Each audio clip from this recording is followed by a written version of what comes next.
स्तोत्र संहिता 11. सरळतेने चालणाऱ्याचा आधार. नमस्कार प्रिय बंधूंनो आणि भगिनींनो, आज आपण परमेश्वराच्या पवित्र वचनातून स्तोत्र संहिता 11 मनन करणार आहोत. हे स्तोत्र संहिता भीतीच्या काळात देवावर अढळ विश्वास ठेवण्याची शिकवण देते.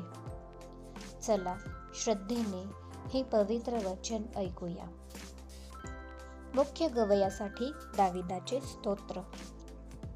मी परमेश्वराचा आश्रय केला आहे, तर मग तुम्ही माझ्या जीवाला असे का म्हणता की तू पक्षाप्रमाणे आपल्या डोंगराकडे उडून जा. कारण पहा, दुर्जन धनुष्य वाकवत आहेत, सरळ मनाच्यांना अंधारात मारण्यासाठी दोरीला तीर लावत आहेत. आधारस्तंभच ढासळले तर नीतिमान काय करणार. परमेश्वर आपल्या पवित्र मंदिरात आहे. परमेश्वराचे राजासन स्वर्गात आहे. त्याचे नेत्र मानवांना पाहतात, त्याच्या पापण्या त्यांना आजमवतात.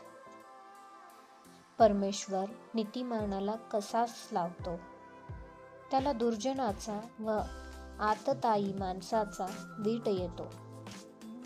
दुर्जनांवर तो पाशावर पाश टाकेल. अग्निगंधक व दाहक वारा ह्यांचा प्याला त्यांच्या वाट्यास येईल.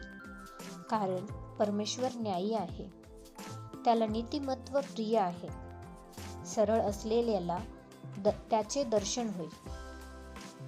प्रिय बंधूंनो आणि भगिनींनो, ही स्तोत्र संहिता आपल्याला शिकवते, भीती वाढली, संकट जवळ आले तरी पळ काढायचा नाही. लोक म्हणतील पलायन करा, डोंगरांकडे पळा, पण विश्वास म्हणतो मी प्रभूवर आश्रय ठेवतो.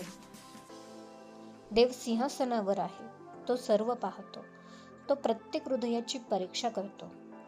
आज जर तुमच्या जीवनात भीती, अनिश्चितता किंवा धोका जाणवत असेल तर हे लक्षात ठेवा.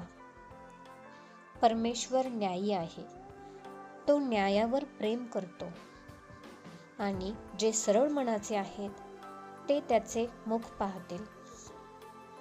प्रार्थना. हे प्रभू, भीतीच्या काळात आम्हाला पळायला नाही तर तुझ्यावर दृढ विश्वास ठेवायला शिकव. तू न्यायी आहेस, तू आमचा आश्रय आहेस. आमेन.